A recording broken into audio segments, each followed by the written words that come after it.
গুমের শিকার ব্যক্তিদের বর্ণনার সাথে মিল পাওয়া গেছে আয়নাঘরের। জানাবো তৌফিকা করিমেই ছিলেন আনিসুল হকের চালিকা শক্তি।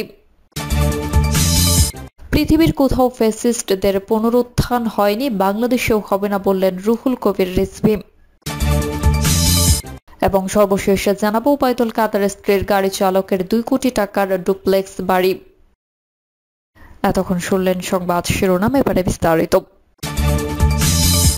গুমের শিকার ব্যক্তিদের বর্ণনার সাথে মিল পাওয়া গেছে আয়নাঘরের। গুমের ঘটনায় সবচেয়ে বেশি অভিযোগ র্যাবের বিরুদ্ধে। গুমের শিকার ব্যক্তিদের বর্ণনার সাথে ডিজিএফআই এর আয়নাঘরের মিল পাওয়া গেছে। বৃহস্পতিবার সকালে রাজধানীর গুলশানে গুম সংক্রান্ত কমিশন অফ ইনকোয়ারি অফিসে সংবাদ সম্মেলনে এসব তথ্য জানান কমিশনের সভাপতি অবসরপ্রাপ্ত বিচারপতি মইনুল ইসলাম চৌধুরী। সংবাদ সম্মেলনে আরো জানানো হয়, 13 কার্য দিবসের মধ্যে 400 মানুষের গুমের অভিযোগ পাওয়া গেছে। মানবাধিকার সংগঠন আইন ও সালিশ কেন্দ্রের তথ্য বলছে 2009 থেকে 2023 পর্যন্ত গত 15 বছরে দেশে গুমের শিকার হয়েছেন 611 জন। এর মধ্যে 78 জনের লাশ উদ্ধার করা হয়েছে। অপহরণের পর ছেড়ে দেওয়া হয়েছে 62 জনকে। 73 জনকে গ্রেফতার দেখানো হয়েছে। 2009 সালে 6 জানুয়ারি থেকে চলতি বছরের 5 আগস্ট পর্যন্ত সময়ে গুমের শিকার ব্যক্তি বা পরিবারের কাছ থেকে অভিযোগ নিচ্ছে গুম সংক্রান্ত কমিশন অফ ইনকোয়ারি। এ নিয়ে বৃহস্পতিবার সকালে রাজধানী গুলশানে কমিশনের অফিসে সংবাদ সম্মেলনের আয়োজন করা হয়। সংবাদ সম্মেলনে জানানো হয়, ডিজিএফআই এর আয়নাঘরের 25 সেপ্টেম্বর এবং ডিবি ও সিসিটিভির জিজ্ঞাসাবাদ রুম 1 অক্টোবর পরিদর্শন করেছেন। গুমের শিকার 75 জনের বক্তব্য নিয়েছে কমিশন। কমিশনের সভাপতি অবসরপ্রাপ্ত বিচারপতি মইনুল ইসলাম চৌধুরী বলেন, কমিশন অভিযুক্ত ব্যক্তি বা সংস্থার বিরুদ্ধে আদালতে কোনো চার্জশিট দিবে না, রিপোর্ট দিবে সরকারের কাছে। 10 অক্টোবর বিকাল 4টা পর্যন্ত গুমের বিষয়ে অভিযোগ নেওয়া হবে। প্রয়োজন সময় আরো বাড়ানো হবে কিনা এ ব্যাপারে আরো পরে সিদ্ধান্ত জানানো হবে বলে জানানো হয় সংবাদ সম্মেলনে। তৌফিকা করিমেই ছিলেন আনিসুল হকের চালিকা শক্তি। সাবেক আইনমন্ত্রী আনিসুল হকের নির্বাচনী হলফনামায় 3টি পুকুর, কৃষি জমির ফসল ও মাছ চাষাবাদের তথ্য দিয়েছিলেন। এই আয়ের উৎস থেকে তিনি গত কয়েক বছরে শত শত কোটি টাকার মালিক। এরপর অল্প সময়ে সিটিজেন ব্যাংক প্রতিষ্ঠা করে ধনকুবের তালিকায় নাম লেখার সাবেক এই মন্ত্রী। মুখে বিচার বিভাগকে স্বাধীন বলা হলেও তার কথা ছাড়া জামিন দিতে পারতেন না বিচারকরাও। আলোচিত মামলার আসামিদের জামিন করিয়ে মোটা অঙ্কের টাকার ডলার নিতে বিশ্বস্ত ডালপালা তৈরি করেছিলেন। এসব ডালপালা ফুলে ফেপে গাছে পরিণত হয়েছে। 5 আগস্টের পর তারাও পলাতক। গত 5 আগস্ট ক্ষমতা ছেড়ে ভারত পালিয়ে যাওয়া সাবেক প্রধানমন্ত্রীর কাছে লেখা জুডিশিয়াল সার্ভিস অ্যাসোসিয়েশনের অভিযোগ তথ্য অনুসন্ধানে উঠে এসেছে আনিসুল হকের বিরুদ্ধে চাঞ্চল্যকর তথ্য। কিন্তু এসব অভিযোগ আমলে নিতেন না স্বৈরাচার হাসিনা।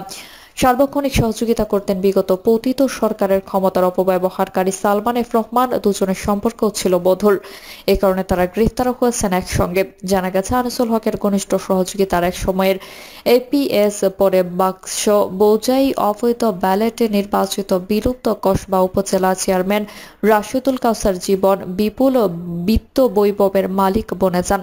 5 আগস্টের পর তিনি পলাতক। সাবেক এই মন্ত্রীর আরেক ঘনিষ্ঠ সহযোগী ছিলেন আখাউড়া পৌরসভার মেয়র তাকজিল খলিফা কাজল। মন্ত্রী নির্বাচনী হলফনামার তথ্যমতে 3টি পুকুর, কৃষি জমির ফসল ও মাছের চাষাবাদ ছিল আয়ের প্রধান উৎস।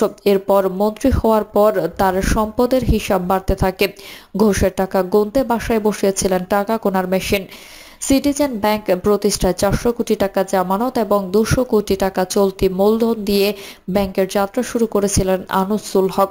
তার মা প্রথমে ব্যাংকের প্রতিষ্ঠাতা চেয়ারম্যান ছিলেন। মায়ের মৃত্যুর পর বহুল আলোচিত তৌফিকা করিমকে চেয়ারম্যান করা হয়। এই তৌফিকা করিমে ছিলেন আনিসুল হকের চালিকা শক্তি। তিনি যা বলতেন তাই করতেন আনিসুল হক। এই তৌফিকা করিমে ছিলেন আনিসুল হকের চালিকা শক্তি। তিনি যা বলতেন তাই করতেন আনিসুল হক। এই তৌফিকা করিমের ছেলে ও মেয়েকে কানাডায় বাড়ি করে প্রতিষ্ঠিত করেন তিনি। এখানে শেষ নয়, প্রাইভেট একটি টেলিভিশনে 40% শেয়ার আছে তার। তদবিরের ডালপালা তথ্য অনুসন্ধানে জানা গেছে তদবিরের টাকা এক সময় নিতেন এপিএস জীবন। বড় বড় ব্যবসায়ী দুর্নীতির মামলায় তদবিরের লেনদেন হতো আনিসুল হকের গুলশানের অফিসে। এপিএস জীবন উপজেলা চেয়ারম্যান হওয়ার পর সব লেনদেন দায়িত্ব পান বিতর্কিত তৌফিকা করিম। এই তৌফিকা হচ্ছেন পিয়াস করিমের আপন বোন। তৌফিকাকে মানবাধিকার কমিশনের সদস্য নিয়োগ দিয়ে সামাজিক জীবনে ফেরাতে চেষ্টা করেন। তদবিরের টাকা লেনদেন আরও যুক্ত ছিলেন আনিসুল হকের এক ভাগ্নে। সব বড় বড় দুর্নীতির মামলার আসামিদের জামিনের গ্যারান্টি দিতেন তিনি। বড় বড় ক্রিমিনালদের হাইকোর্ট, সুপ্রিম কোর্ট জামিন নামঞ্জুর হওয়ার পর নিম্ন আদালত থেকে জামিন করিয়ে দেওয়ার দায়িত্ব নিতেন। জানা যায়, টাকার বিনিময়ে নতুন বিচারপতি নিয়োগের মতো ঘটনা অতীত ঘটেনি। চরম অযোগ্য বিতর্কিত 3 জন জেলা জজ এবং 5 জন অযোগ্য আইনজীবীকে বিচারপতি নিয়োগ করা হয়েছে তৌফিকা করিমের মাধ্যমে। পৃথিবীর কোথাও ফ্যাসিস্টদের পুনরুত্থান হয়নি, বাংলাদেশেও হবে না বললেন রুহুল কবির রিজভী। বিএনপি সিনিয়র যুগ্ম মহাসচিব রুহুল কবির রিজভী বলেছেন, পৃথিবীর কোথাও ফ্যাসিস্টদের পুনরুত্থান হয়নি, এর সামাজিকভাবে প্রতিষ্ঠিত হতে পারে না। ইতালি, জার্মানি সহ পৃথিবীর কোথাও গণতন্ত্রকামী মানুষ ফ্যাসিস্টদের পুনরুত্থান হতে দেয়নি। যারা নিজ দেশের শিশুদের রক্ত পান করে গ্লাসে গ্লাসে, তারা কিসের রাজনীতি করবে? রিজভী বলেন, তাদের পুনরুত্থান হলে তো আন্দোলনকারী যারা চোখ হারিয়ে অন্ধ হয়েছে, হাত পা সহ শরীরে বিভিন্ন অঙ্গ হারিয়ে পঙ্গু হয়েছে, তাদেরকে নির্বিচারে হত্যা করবে এবং গণতন্ত্রের পক্ষে যারা সোচ্চার ছিলেন তাদের গত 15.5 বছর গুম, নির্যাতন এবং গায়েবী মামলায় বন্দী করে রাখা হয়েছিল, তাদের এবং তাদের পরিবারের উপর নেমে আসবে শেখ হাসিনার প্রাণ বিনাশী কর্মসূচি। অন্তর্বর্তী সরকারের প্রধান উপদেষ্টা ডক্টর ইউনূসকে উদ্দেশ্য করে রুহুল কবির রিজভী বলেন, যে পরিবারগুলো আমরা দেখে গেলাম তারা ছিল কর্মক্ষম পরিবারের একমাত্র উপার্জনক্ষম ব্যক্তি। মাসুদ রানার রোজগার দিয়ে চলে তার পরিবার, তার স্ত্রী অসহায়, তার শিশু কন্যাটি আর্তনাদ করছে। তাহমিদ MA পাশ করলে তার চাকরি হতো, তার পরিবার নিম্ন মধ্যবিত্ত। সেমি বস্তির মতো জায়গায় তারা বসবাস করে, কত স্বপ্ন নিয়ে তারা লেখাপড়া করেছে। এরা তো নিজের জীবন দিয়ে গণতন্ত্র কিনেছে, নিজের রক্ত দিয়ে এরা গণতন্ত্র কিনেছে।